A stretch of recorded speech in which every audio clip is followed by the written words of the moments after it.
I have a very delightful opportunity just talking about cactus, which are little plants that kind of small or tall. The old Zen saying, you've seen 3,428,000 species, you've seen them all. That sounds like small. No, okay. I've got to also lay an apology down ahead of time. There are so many names of genera and species and varieties and people and compounds and so forth that I must create a little touch of what I usually call senior moments, in which I know exactly the species I have in mind, but I somehow can't quite get it from up here out. I was listening to the radio about a week ago, and I heard a person discuss senior moments, but he used the term brain farts, which I'd never heard before. And so I will try to avoid them under any name, but they will occasionally happen. Also, primarily I'd like to talk about some of my recent work with cactus, and where it started and how it's going now, and why I'm going to pretty soon sort of say I don't know if it's really worth the push, and that it's an interesting evolution into getting back into synthetic chemistry again, where the real magic is. Actually, one of my first talks on cactus was down in Palenque a year or two ago, which I talked about a cactus that I've been doing some work with. In fact, the introduction of that cactus into our Western culture came at the first of the Mind States meetings in Berkeley, 4 years ago, perhaps 3 or 4 years ago, in which they were offering it for sale in the alley there inside of the International House. And this cactus has the genus name of Globevia, which I really was taken with. It is a cactus, and I love playing around with words. And so if you take the first and third letter of Globevia, you come out with Bolivia. And that's where the cactus grows. So I really can't see a botanist who has that kind of sense of humor not having a cactus that may be pharmacologically active also. And indeed it is. They were selling it at the Mind State, and I was quite interested in seeing what's in it. It's never been analyzed. So I had this, they gave me a few samples, the red blossom, the yellow blossom, the white blossom, Globevia. They call it Globevia grandiflorus, that's the species I remember. And they said it is, they're all three colored blossoms, cacti are active, but the red is the most interesting. Okay, my red died almost immediately, but I had the yellow and white, so I worked them up and looked at what was in them. At the Palenque meeting where I was talking about this, I was talking a little bit about, the usual trivial things like chromatography, gas chromatography, mass spec, the usual things that I know you're familiar with. So what I was doing there was giving some sort of a report on what I had found in them, and this person came up to me. Well, let me approach it another way. I was sort of working on the farm where I live about 4, 5, 6, 8 weeks ago, and I have a little whistle, like something to detect when the DEA comes visiting. I get this little horn that says, "Oh," like that, so I know someone's driving up the driveway, and usually someone has a wrong address, but this horn went off, and I went out to meet this fellow, and there's a person in a little pickup truck. He is, I put at 32, 34, sort of poorly dressed, a little bit thin, and he says, "You don't remember me, do you?" And I'd like to have a 50 cents for every time someone has come up to me and said, "You don't remember me, do you?" No, I don't. I met you down I met you down at Palenque, he said, about 4 years ago, and I asked what you're working on, and you mentioned Globevia grandiflorus. So what I did, I wrote to a person who sells cactus seeds, or cacti. Who said cactuses earlier? You said cactuses. There are three plurals to cactus like octopus. There are three plurals to octopus. You have cactus, cacti, and cactuses. All are plural, attention. Okay. Octopus, octopi, and activities. But that's another lecture. Anyway, I said grandiflorus, the Globevia grandiflorus, and I got a collection of maybe 100 or so seeds from this German cactus seed salesman, and I got 100 little black pots, and I put a seed in each pot and watered them, a little bit of food, and that was 4 years ago. In the back of my truck, I have about 55 Globevia grandiflorus, which I raised from seed. They're yours. Would you want them? Sure. And so next thing I know, I have 55 little containers with about the size of grapefruit of these beautiful cacti. They're all spherical, and they're all presumably of the same. One of them was actually blooming. It was a red blossom, which I was very touched with. And he said thank you and drove away. That was it. I fortunately got his name and his number. He lives somewhere up near Fort Ross in California. But that's it. He dropped them off and went away. So I got a good friend of mine who doesn't mind putting out a little bit of labor for a small amount of money. And he planted all these up just up inside the inner gate up there and watered them, fertilized them. So I now have a little bed of these lobevia. I have now with another friend of mine in San Francisco had all of his cactus in his neighbor's backyard. And he was told about 6 or 8 months ago by his neighbor, he said, I'm going to do something else with my backyard. Would you take these things out, please? So I got a call from him and said, do you mind a few cactus if I move them out to your farm? I said, sure, bring them on. I now have, I'd say, 300, 400 cacti growing on the farm. Some of them 3-4 feet tall, all kinds of species you would not believe. Many of them the Trichocereus, but some of them not. And they were all planted thanks to a lot of help. Thank you, fire. Thank you, earth out there, digging holes and putting in lava chips and all that kind of thing. Then another friend came by after sort of a 4th of July and said, you know, I've got a lot of extra plumbing and tubing and little electronic dinguses that make water run or not run. Do you mind terribly if I would just install it and put a dripping system on all your cacti? So now I have a big behind the barn, probably about 75 cactus of various sorts. A valley, what I call Valley 1 up above where we used to have a vegetable garden, probably another 150. Down below the patio, probably another 75. I have a greenhouse filled with retainers just in case we have a sudden frost. And the place is looking something like a desert in Mexico. It's marvelous. But it's quite intriguing. Anyway, I had this Lobevia grandiflorus. And I have a friend who's up in Washington State who is a botanist of great renown. Came down and said, oh, hey, that's a neat Trichocereus. I said, no, it's a Lobevia. No. It's a Trichocereus grandiflorus. Okay, so I dropped down in my notebook Trichocereus grandiflorus. Then another friend of mine lives down in L.A. He's the head of the botanical curators. What is Jim Baum? He's head of some big... Huntington? The L.A. Arboretum. That's it, yeah. And he came and said, hey, that's kind of a neat cactus. Do you know its name? I said, yeah, it's, I think, Lobevia or maybe Trichocereus grandiflorus. No. He said, its name is Trichocereus lobevioides. So they've taken the genus over here and jammed the funny ending on the word over here and made it into a species. So I got this marvelous book published in England on all these common, or not even so common, genera and all the little species that go along with them. So I'm looking in there under Trichocereus, and they said the name Trichocereus doesn't exist anymore. It's now known, what is it, like, I have it down, Echinopsis. So I had this fantasy of getting maybe 8 well-known internationally headed departments botanists all together at a little party and put a cactus in between them and just stand back and listen to how they argue for territory, ego, whatever it is, so they can dictate names to cactus. I think primarily so they can put a journal out and establish a journal with Lobevioides or something rather like that that you should know, and that way they get tenure, they get a position on the faculty on botany. And that's not fair to say that botany. I think the same applies to astronomy, to physics, to chemistry, to psychology. All the academic departments have these structures of trying to find that their way is the best way of identifying things. So the first of the problems I want to get into, and I will get to it in a few minutes before dinner, is the argument of how you know what a cactus is called. Excuse me, Sasha. Sure. Is that cactus called locally San Pedro? No. That's something else. No, that's it. No. San Pedro. That's a cactus unto itself. Okay.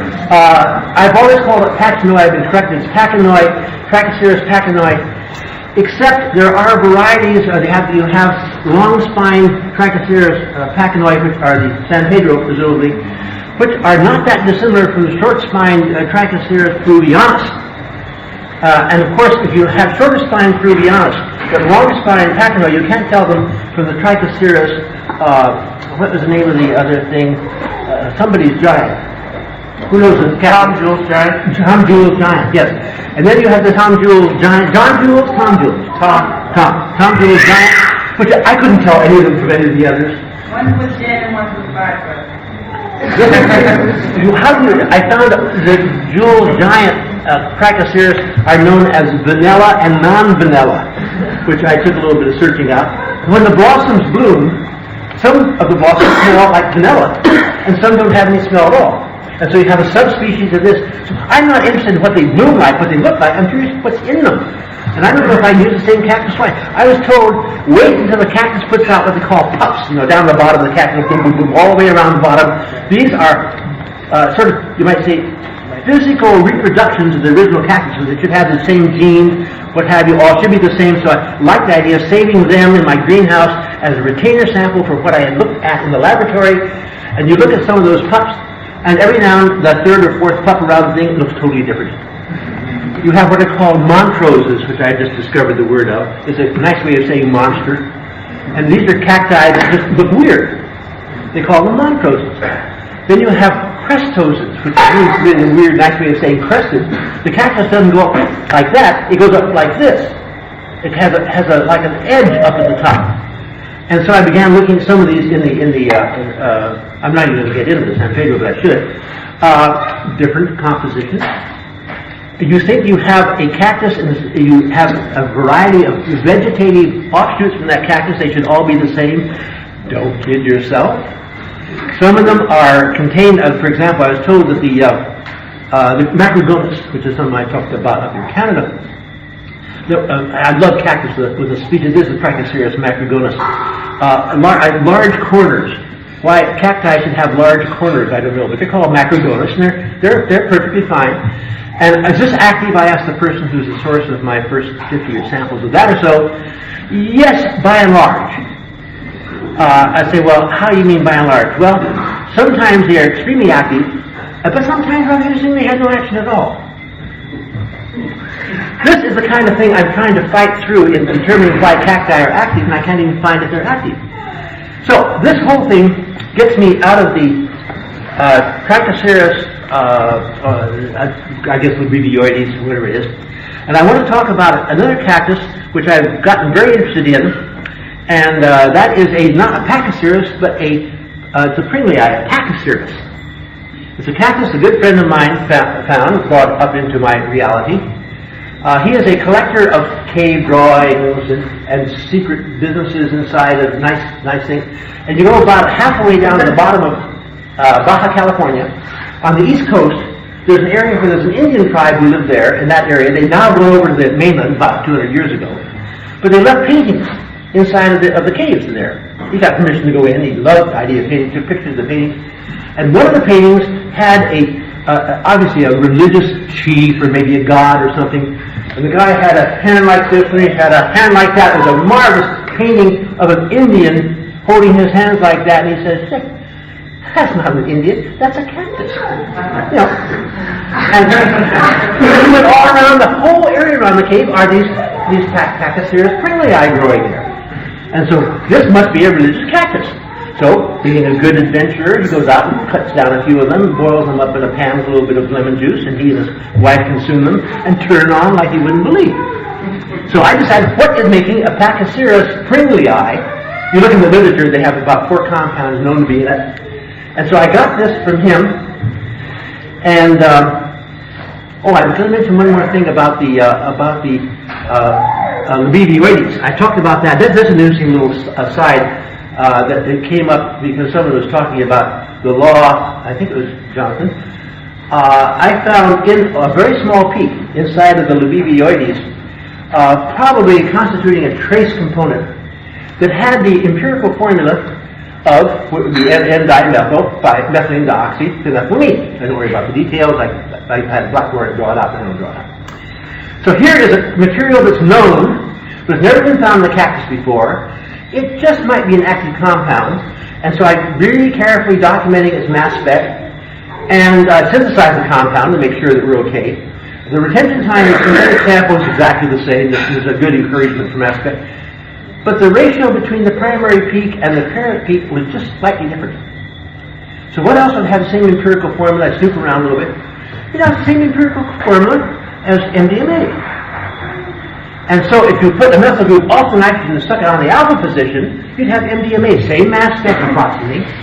And so I just happened to scrape a little trace amount of MDMA to get a reference mass spec. I said, damn thing, this is MDMA, I think. So all of a sudden, whoa. There's an old saying which I'm a firm believer in. If you've made a marvelous discovery, wait until tomorrow morning before you publish. Believe me, I've saved my ass many times. So how can I find a little bit of MDMA in a cactus that grows down in Baja California on the eastern coast, halfway down to the bottom of the peninsula? Well, I have not actually made MDMA in my laboratory for probably 15 years. But I conceivably have had a dirty beaker. I don't know. So I have a very good friend who is marvelous at hydroponics. And so we're raising a sample of this cactus in hydroponics using nitrogen-15 nitrate only. And we can get that same thing and get that same peak that has N15 in it, then it has to be biologically synthesized. Very interesting. Don't know the answer, probably won't know for a year. But these are the kind of things that are fun. Talking about MDMA, this brought up the other discussion just a little while ago about the original law. I eventually, I should tell you, I have what I call little red flags. And when I lecture, especially at the university, I love doing it. These red flags are totally invisible to anyone but me. I know where they are. I can see them, no one else can. And so I'm lecturing along, and suddenly I leave my path for my lecture. I put a little red flag in the path. That way I can go off the side, go up the wall, go across the wall, on the ceiling, back down again. And the class is about to figure out he's lost it. He's lost his flag. I know that flag is. I come back, I pick up and go up my lecture. So I'm just taking a little bit of the side. I'll come back, same place. For example, mention was made about MDMA. Someone was talking about, who was talking about the Cacti edulis? Someone this morning, I guess, was talking about Cacti edulis, the source of cat. There are 4 plants that are listed in the federal drug law as being illegal. You have peyote under the name of Amelonia levinii, or whatever they call it. You have the THC or the mescaline the marijuana plant under the appropriate several appropriate names. You have under Schedule 2, you have the cocaine plant, and you have the opium plant. These are the 4 plants that are mentioned in the law as originally written. There are 2 more plants that have been added to the law illegally. And one of them is Cacti edulis. They were putting cat on the Schedule 1. And they went through the whole necessary thing about going through 12 months of posting in Federal Register, holding hearings, all that. At the end of 12 months, emergency scheduling. At the end of 12 months, you say, we'll take a 6-month extension. At the end of 5.9 months of that 6-month extension, they say, no more arguments, it's now illegal. So it's about 18 minus a few days test to put the sample into the drug law. This is written in the law how to do it. With the Cacti edulis, the cat plant, they went through the whole Federal Register thing with the with the name of the compound. And in there, the very last posting after the 17.9 months thing, they said this compound is now Schedule 1, and of course, because of our history of doing this, so is the plant. It never was mentioned in any of the Federal Registers prior to the very last posting. I don't think the plant is legally in there. You have another one in Schedule 1. You have material,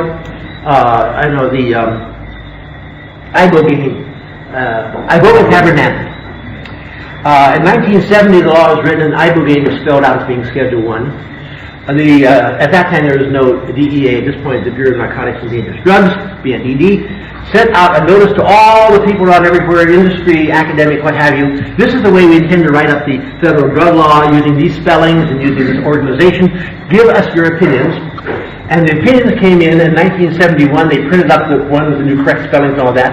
And under ibogaine, they happened to volunteer the name Iboga tabernacle. It did not go through the necessary 17.9 months. So I don't think that is illegal legally. You have 2 others that are actually fascinating. One of them is MDMA. In 1985, emergency scheduling, MDMA was proposed for scheduling. It had 12 months plus the almost 6 months of the second thing. And they made it Schedule 1. That was the end of the issue. In 1988, a lawsuit was brought by Lester Grinspoon back in Harvard that they hadn't done this, hadn't done that, they should have done this and should have done that, and the judge said, okay, you're right, take it out of Schedule 1. So on roughly, I guess, give me take a month or two, January of 1988, it was removed from Schedule 1. And then roughly next month, February of 1988, it was put back in. So at that point, obviously should not have been in before because it had not met these legal requirements. So anyone who's arrested for MDMA between 1985 and 1988 has a damn good argument for having that penalty thrown out because it was technically not illegal. But when they put the thing back in again, they didn't go through 18 months. They just said, we just make it illegal. Put the federal register, it's illegal again. I don't think MDMA is today illegal. But if you want to fight a battle, I suggest you get a lot of money behind you because it's going to be a long, hard battle. Okay, that was what was the other compound I was going to talk about? Oh yes, another one is people say that methamphetamine is Schedule 2. I suggest you get a sample of the 1970 listing of scheduled drugs and the 1971 listing of scheduled drugs. You may have to go to a library somewhere to get them. And you'll find in 1970, injectable MDMA is Schedule 2. But otherwise, injectable methamphetamine is Schedule 2. But other than that, methamphetamine is Schedule 3. In 1971, they just moved everything to Schedule 2. Not going through the procedure. So I think if you are nailed with a heavy penalty for normal methamphetamine, you may want to get a very expensive lawyer and a lot of money, and you may be able to constitute the throwing out of methamphetamine as a Schedule 2 drug. Interesting idea. Just toss it in there and let it circulate. Okay. Back to serious things like cactus. What my friend did, he brought up from Baja. He and his wife had cooked up a whole batch of this stuff on the pot in the stove, boil it down, squeeze it out, decant it, put it in little vials, and we went up into the area up near Auburn in California, where there are a number of people who are interested in this general area of research. Almost every small town in the United States you'll find a number. In the world you'll find a number of people who are interested in this kind of research. And we sat around one at each point of the compass, and there are 12 of us, and we poured out these 4 vials, 3 here, 3 here, 3 over here, 3 over here, and you were up there, you remember the incident. And after having cast blessings to the various points of the compass and had said the various religious things necessary to say, we all downed our extract of the Pachycereus pringlei. Interesting experience, very definitely psychedelic, a little bit on the light side. What it is, my personal experience was I was sitting in a theater, strange theater, and I was looking at the stage, and there's activity on the stage, but the damn curtain had not been opened yet. And I worked for about a half an hour trying to get that damn curtain open because I wanted to see what was going on the stage. Couldn't quite do it. I just couldn't get that concept open. Other people saw what they saw, but I couldn't see it. About 3 months later, he brought up another sample, boiled up in the same way, and we went up to the same place, and we had another religious ceremony, and we all took. I think with good fortune, both Ann and I took the same amount we took before, just to be sure that everything was going to be all right. And of the 12 people, 6 totally of 2 of the vials, 6 of us came down viciously poisoned, and the other 6 had a marvelous trip. All from the same boiling, all from the same cactus or mixture of cacti, I don't know which. And in my case, I could not move. I managed somehow to work myself onto a bed downstairs, and I just lay still. I know if I wiggled my toe, I'm in trouble. I lay still for about 40 minutes, and eventually I began feeling safe to move again. And you had the 6 who were very ill, had diarrhea, and he locked himself in that one bathroom for the couple 3 hours. But one of the people in the experiment happened to be a microbiologist, and he took a sample back to see if he could raise some sort of a growth in this, as not in that. Maybe it's an endotoxin from some bug. And I took samples from the good and the bad for GCMSing to see if there's some component in the bad that was not in the good, or vice versa. Neither of us found one hint of what was going wrong. To this day, I do not know why 6 of us were viciously ill, and 6 of us had good trips. So it gives you a little bit of, so this caught my fancy. And I wanted to go into finding out what is in the cactus, what is in there. Look, the literature gives 4 compounds that are interesting. But what I did, how many people here are And totally at peace with chromatography. Chromatography, well, okay, that's 5. How many people are at peace with gas to liquid chromatography, HPLC, gas liquid chromatography? 1, 2, 3. The first page is what happens when I took a little smudge of this cactus extract and dissolved it in 9010 butanol, butanol, and put it in a chromatography. In essence, it's like you spill some butter on your t-shirt, and you want to wash it off, and you wash it off with a little bit of gasoline or hexane. As you wash the hexane off, the butter moves down the shirt in its own slow pace. If you had only margarine or something else, it probably moves at a slightly different pace. So if you had a mixture on your shirt of margarine and butter and used gasoline, you could separate the two as they went down your shirt. This is chromatography. Now, okay, I could have picked a better example. Originally, it was in 1920-something or other, I forget his name, Schmidt or something like this, in Germany, everyone knew what chlorophyll was. It's the green stuff that makes plants green. And he made a solution of chloroform, and he made up some ground-up sand, I think it was, and poured the solution, got the solution of sand all wet with some solvent or other, and put this chlorophyll on top of the thing, and added more of the solvent, and the chlorophyll moved down through this ground glass column, and they went down and separated into 4 bands. And he collected first, and then the second came off, a little more, third came off, and fourth. He identified chlorophyll as being a mixture of 4 compounds by using ground sand and a solvent. This is the very first of chromatography. Hence, it's because it's chlorophyll green, that's why it's called chromatography. But that's back in the 20s. So this has now gotten to a very sophisticated thing. The gas chromatographic system I use here has a capillary column made of quartz that is about 30 or 40 feet long in a spiral like this. It is so fine internally you cannot put a human hair into it. It's about 1/10 the diameter of a human hair. And it's coated on the inside with a material that is really bound to the quartz. So when you inject something hot in there, the gas runs through this whole thing, and this thing moves a little bit more slowly than the gas, wanting to move with the gas, which is moving, but also wanting to adhere to the outside surface that is not moving. And the more volatile it is, the sooner it moves, faster it moves, the more less volatile it is, the more slowly it moves. And so you put the goop in the front, it runs through this long thing, and after about 4 or 5 minutes, something begins coming out the tail end, then something else comes out, then something else comes out. So this is a form of gas chromatography. I'm separating things by means of a long silica spiral into its various components. Then you have mass spec. How many are pieces of mass spec? 1, 2, 3, 4, 5. Hey, more.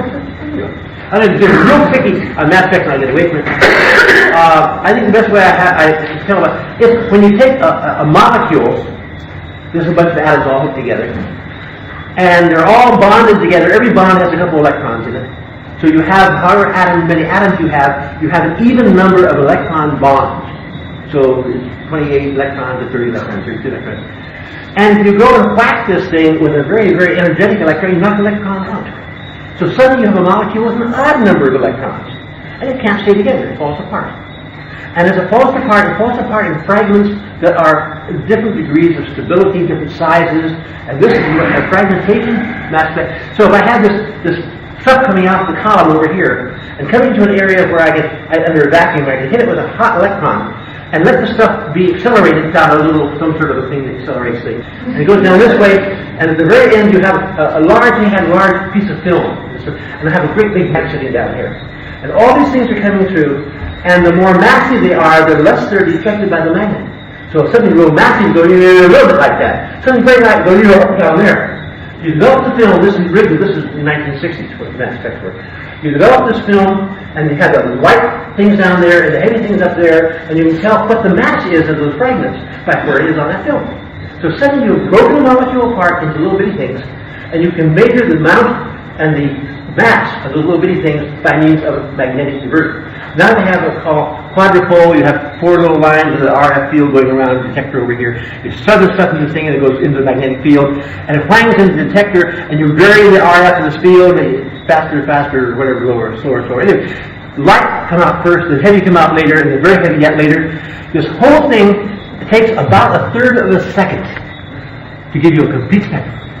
So every 1/3 of a second, 3 times a second, you get bing, bing, bing, bing, bing, all these mass specs coming out. And then you have this machine blessing on computers up to a point, that will take all these little things coming out and add it. There's a lot of coming out, you get a deflection of the pen up like that. Not much coming out, you don't get much deflection. So suddenly a peak comes out and you get dunk, dunk, dunk, dunk, dunk, dunk, dunk, dunk, dunk, dunk. Each of these, every third of a second, you get another thing. So you can see the amount of material and its retention time by plotting the total mass of what's coming out. But every single third of a second, you have a complete spectrum of what's coming out, and in the computer, you can bring out the spectrum. So you're not going to tell what comes out in what order, and what's early, what's late, what's mixed, what's separated, what's not separated. But what you can tell is what the mass and what the charge arrangement is on each of the fragments.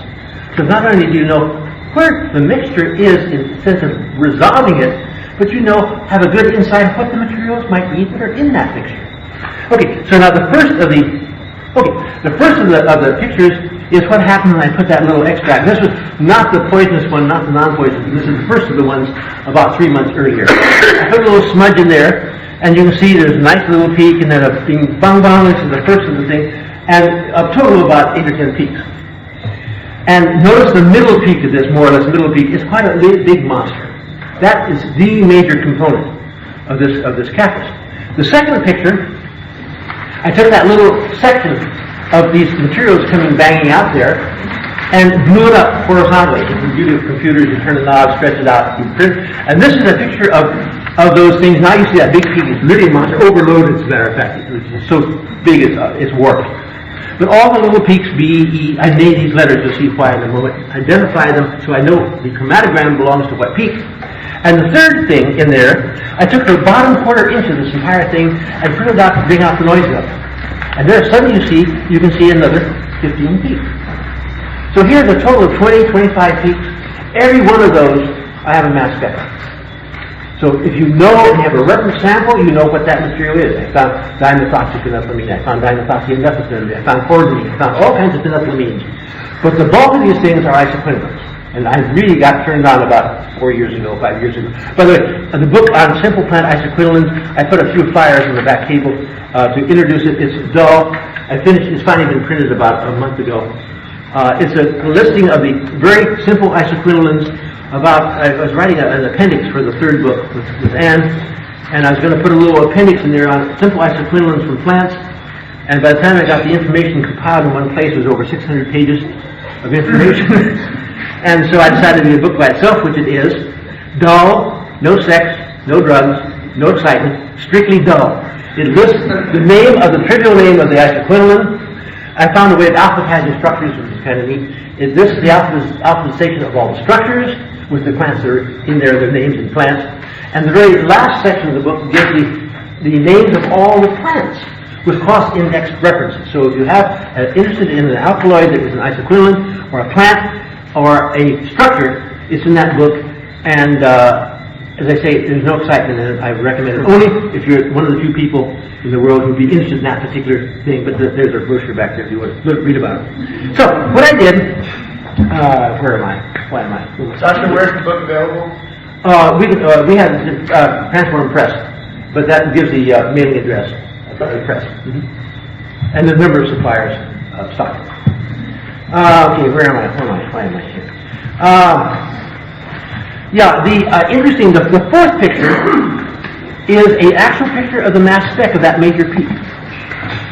And it shows you the extreme parallel between K is the number K, that's the big peak on the best seen on the first of the four. And what it is, that's a mass spectrum that came out. That was recorded in a third of a second. And then I had a feeling, it looked vaguely familiar, and I went into my files and I found the structure of carnogene and had very similar spectrum, so I synthesized carnogene. That's the structure down below here. It's an isoquinoline with 2 methoxys and 2 methyl groups, straightforward synthesis, made a sample, and the 2 spectra are superimposable. So that major peak is carnogene. Now that is quite certain. I looked in the literature. 2 people had worked on this particular cactus before. They published the compounds they had found. None of them had mentioned carnogene. So, what's going on here? Again, is this the right cactus? Is it the right name? Why did they not say what cactus they're using with? So I began snooping around different sources of the cactus. I got a sample from Baja California. I got a sample from Mesa Gardens back in south of Albuquerque. I got a sample from, what's this place is a horrible name up near Ripon? Poots Cactus up near Ripon. And you sent me a sample. I got another sample from some other source. And I don't know if it's your sample I ran or the samples from other source, but I have it in my lab, one of my lab books here. I did not record the source of the spectrum I ran.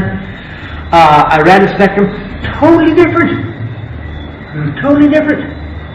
So I'm back into the argument of how do you run the same cactus twice? How do you know what you have? And so I'm really a little uncomfortable with this. I don't want to say that this is the right cactus. I have a lot of different. The cactus itself is a neat little thing. They grow about 6 or 8 inches in diameter, very fine fluting. They have almost whitish spine with a cast of blue to them. And so you look at it from a distance, it looks like it has blue spines. You know, that's light refraction. But it has that sharp spines that kind of curve in like cat's claws, and it has a bluish-white appearance. So I got samples from Poots, I got samples from Mesa, and I've been running them also, different spectrum.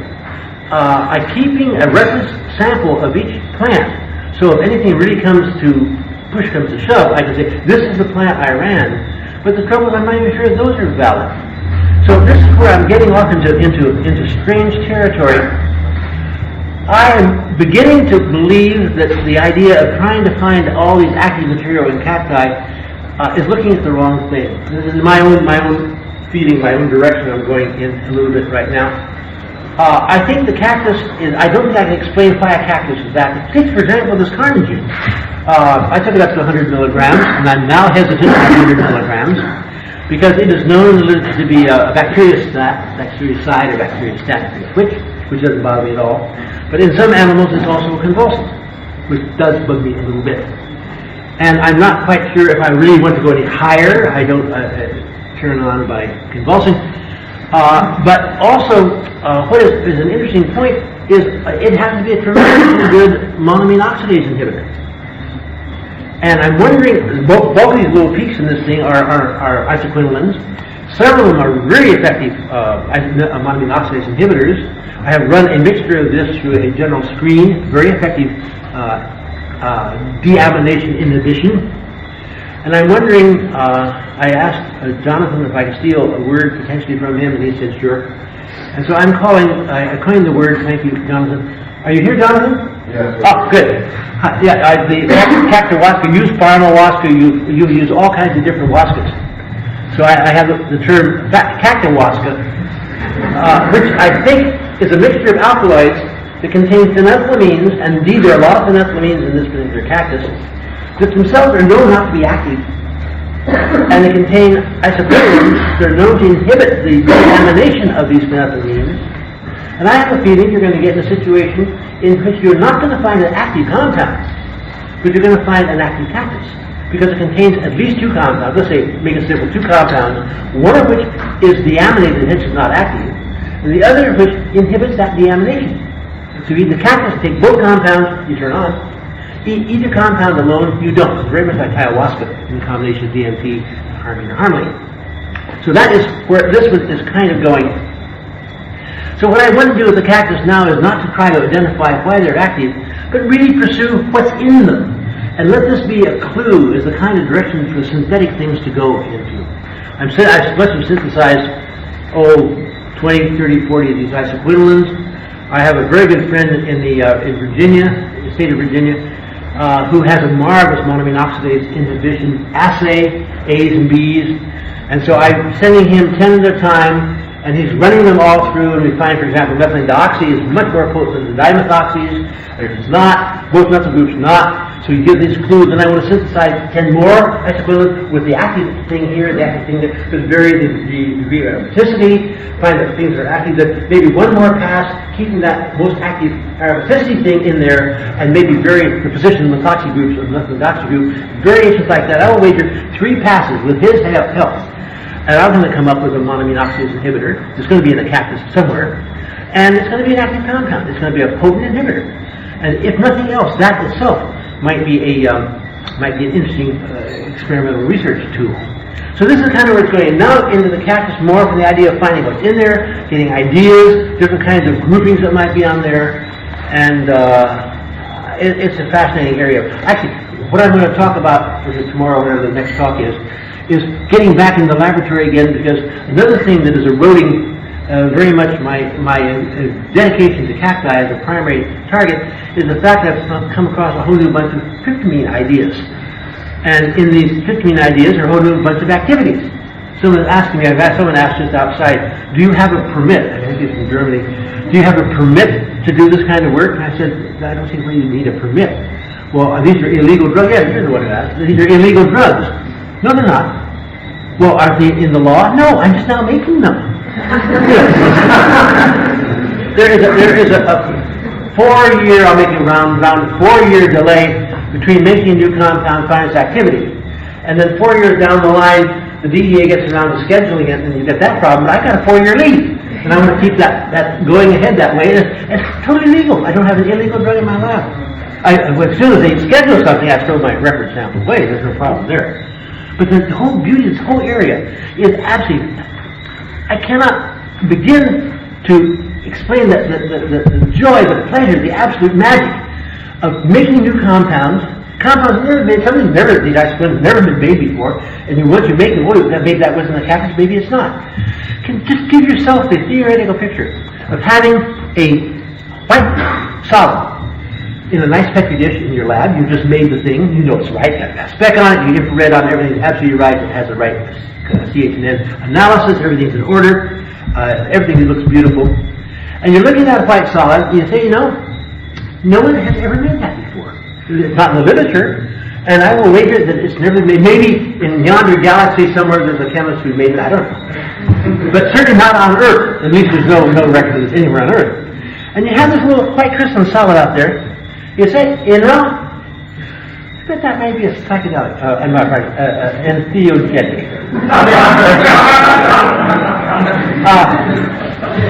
I happen to like the term psychedelic. We cross swords occasionally, Jonathan and I, but that's okay. This may be a psychedelic. How are you going to find out? Obviously. You're going to taste it. But how much do you taste? What's your first taste? What analogy do you draw from what you know in your literature and so forth to say, whoa, I think I'll start with a tenth of that? How much do you determine? You don't know that compound. That compound does not know you. I mean, it's a total alien relationship. The only way you can get into it is by saying, well, let's see, I know something very close to that. It's active at maybe 3, 4, 5, 9. I better start at 100 micrograms. Nah, I'll start with 1 microgram. Why?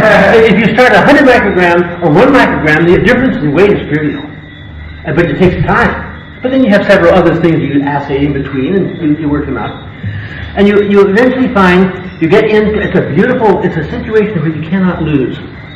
Because when you eventually get up to an area where you know what the activity is, now you know the compound a little bit, and of course it now knows you, and you have established this little relationship.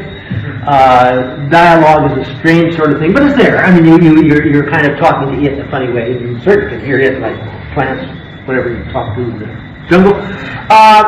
You're talking a little bit with it, and you say, I think you are active psychedelic at between 100 and 150 milligrams. And then you cannot lose, because you publish that, you put it out in the book, you write a book, you put it in the clinical literature, that this is active compound at such and such a level. And someone will come up and say, we tried that and it is active. You're right. You're right. You win, right? Then someone else will come up and try it out and say, it's not active at that level. What did I do wrong? You win.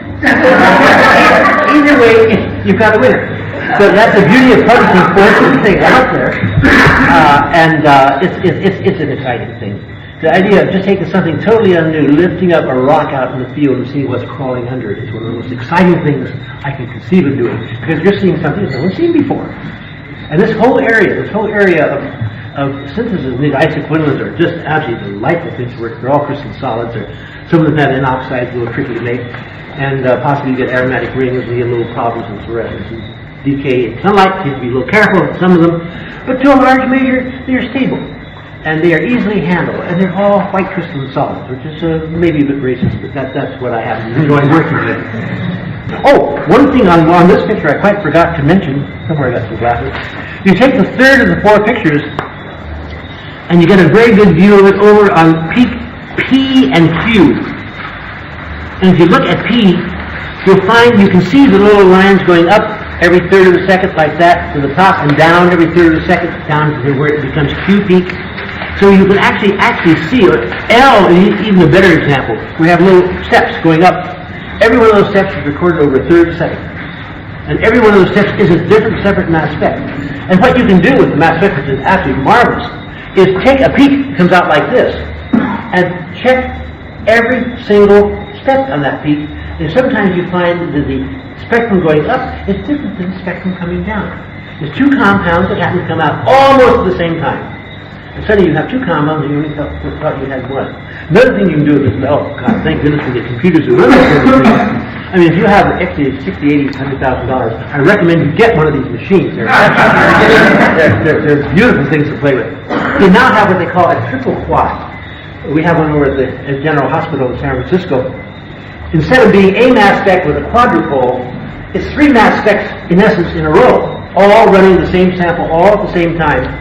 About $250,000. We only have, well, actually we have two now. Thank you, government grants and other people who would help. But what it is, you can put a sample in there, and you can actually run, it's liquid chromatography, not gas chromatography. So you can run salt, you can run quaternary salt, you can run things that are not volatile, you get them through this sort of thing. Phil, I worked with Peyton over there and ran a beautiful, beautiful example. We've always had the sort of an axiom that we've always followed: nicotine is everywhere.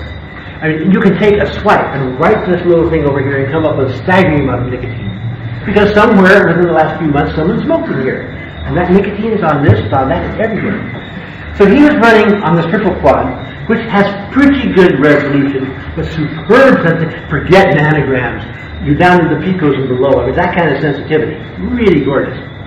And he was running a sample of serum that he was not looking at nicotine, but at cotinine, which is a major metabolite of nicotine. And he's running a sample of a plasma sample down through the things, getting beautiful down to very small levels. Down, when he got near down to the bottom of the picogram area, things got a little bit noisy. This is not a very good curve. The curve sort of gave up at maybe 10 picograms per ml or something like that. And so he tried something else. The plasma sample deteriorated down around 5 or 10 picograms per ml.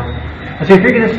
Then on pure insight, just pure luck, on imagination, on truly a marvelous thing to have tried, he had back in the lab some tetradeutero-cotinine, which is a sample with 4 of the hydrogens in deuterium, so it has a mass of 4 more. Other than that, it's identical for all intents and purposes, resolution, chromatography, everything else. Spectrum is the same, except its 4 masses is heavier. And he spiked a clean plasma sample with this tetradeutero-cotinine, ran through the mass spec, right through the serum. Just beautiful. Well, tetradeutero is not out in nature. So somewhere 18 years ago, someone who's smoking a cigar happened to spit into the solvents in the solvent factory. They were buying super pure solvents, and those solvents are loaded with cotinine.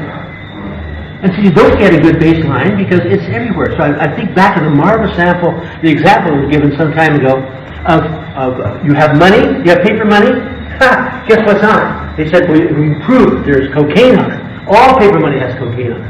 This was established first by the DEA, surprisingly enough. They don't talk much about it, but a lot of laboratories verified it. All paper money has cocaine on it. All paper money has methamphetamine on it. So if you want to be arrested for possession of a drug, they all look at your paper money and you're dead. On the other hand, everybody else's money at the bank, the mint, what have you, has cocaine, has methamphetamine, has all these things on the paper money. And the idea, the analyses are now so sensitive, so extremely sensitive, that you can't get baselines that are zero anymore. You always get something. And it turns out to be pretty much what you're looking for. So the idea of looking for traces, you take a blood, someone, I think, who was talking about natural, Jonathan, you're talking about in beef, where you find morphine as a metabolite in animals. Japan has a law that any trace of morphine shall be considered a drug positive in humans. If you have a hamburger, you are morphine positive, and therefore you are against the law in Japan. That's how sensitive tools are right now. You can see these things in minuscule, absolutely minuscule levels. The analysis is so extremely sensitive that they, in essence, are worthless at trace amounts. And that sounds not very nice, but that's the way it is. I'm open for questions. Who has questions? Someone raise a hand somewhere. Oh, that brings up a fascinating point. I forget his name. He's down in Utah. He's the one who is one of the two sources of cryptamines being in cactus. And people have often asked me, are there any cryptamines in cacti? Well, there are two things. His paper, it wasn't a paper. There was a person named Bai, who's an anthropologist, who published an article on the Tarahumara Indians and their little cacti, what's in them. It was published about 1960-something, maybe in the late 60s, early 70s. And he said, we have found a peyote, and in the Tarahumara, this is the northern part of Mexico, just down in the Sonora, over what you call it, little tiny dog that has state names after Chihuahua, that part of Mexico. The Tarahumara in there use the word peyote not for what we know as peyote, but for any small cactus that has medical use.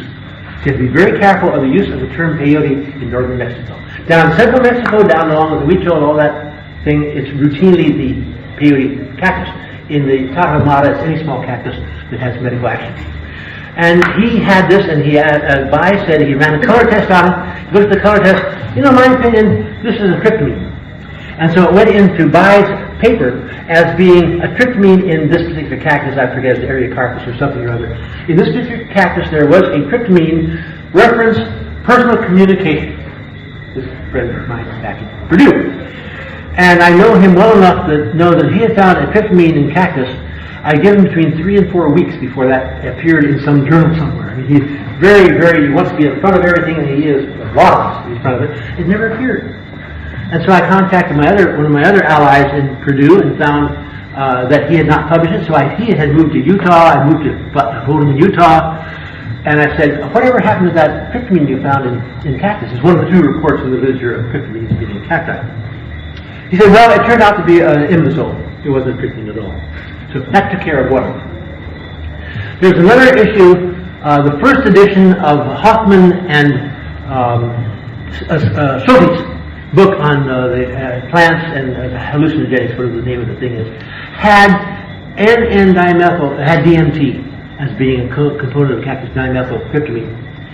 And that was the other one. They had some sort of a reference, but it wasn't a spinable reference, again, a communication of some kind. The second edition of the book, the same place, those 2 pages had just been removed. It was not in the second edition at all. So I got a hold of Hoffman and said, what are you changing your mind here? What's going on here? Well, he said, that was a kind of an interesting mistake. He said, what it is the secretary who's typing it got as far as the N-dimethyl. And she had DMT on her mind. She just wrote out tryptamine. Actually, it's N-dimethylmethane. And so that's the second appearance of tryptamines in cactus that was shot down. Except the fact that I found gramine, but I not confirmed it in one cactus. I don't really know of any documented tryptamines anywhere in any cactus species. They may well be there. I mean, things like tryptophan amino acids don't count. I mean, alkaloids that are tryptamines. I see it. Hey, got a question. Yeah. Is it possible that where the different cacti, which are the same cacti, if there's different chemicals in the soil, that you will get something different in the different cacti, or is that just way out? Not only is it possible, it's almost a certainty. These are things I was telling someone earlier about my friend David Repke down in what's that 5-letter job down in the peninsula of San Francisco? Roach.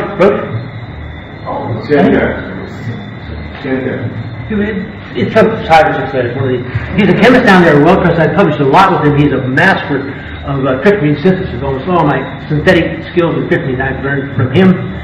He had been growing in the back of his backyard an acacia baeliana. This is in the Bay Area, the acacia that in the springtime you don't see any green leaves because it's solid yellow. a little penny point blossom that makes the whole tree yellow. Then the yellow drops and you see the green leaves, and it's a nice tree. And he in his backyard gathered leaves from that thing in the spring, in the summer, and the fall. Put them all in the freezer. The next year he worked them all up at the same time in the same way to see what the DMT levels were.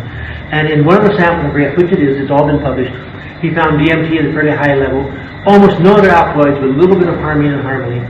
A second sample had heavy harmine and harmaline, but no visible DMT. And the third sample had no alkaloids at all. The same tree, same clippers, same snippers, same freezer, different times of the year. Yeah, one of the beautiful examples of that is a fellow named, I forgot his name, senior moment. He was looking at a plant in on the Orinoco, down in South America, and it's a plant that was used to help snap blood flow off after childbirth, and they had this growing over here, and the Maitre D, they call these people, Pirandellos, whatever they're called, said, this is a plant that is so superb it saves many lives in childbirth. And he said, I have a botanist, I'd like to sample it. So no, not that plant, this plant.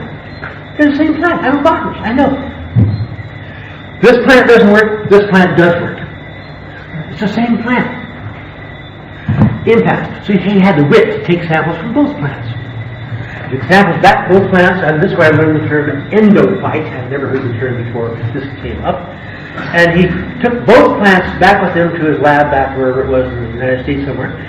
And he ran both of them, and it turned out one of them was loaded with ergots, and the other was totally devoid of ergots. Same plant. Exactly the same plant. Well, it turns out the ones loaded ergots had what are called endophytes. Inside the plant, the ergot isn't there, it's not visible. In the blossom, the ergot is there, but it's in the blossom, you can't see it. The seed contains it, but it's inside the seed, you can't see it. You plant the seed, you get a new plant, you don't see the ergot. At no point is that ergot visible outside of the plant. The Pirandello knew because this one worked, this one did not. So you have this kind of thing that can make identical plants be totally different.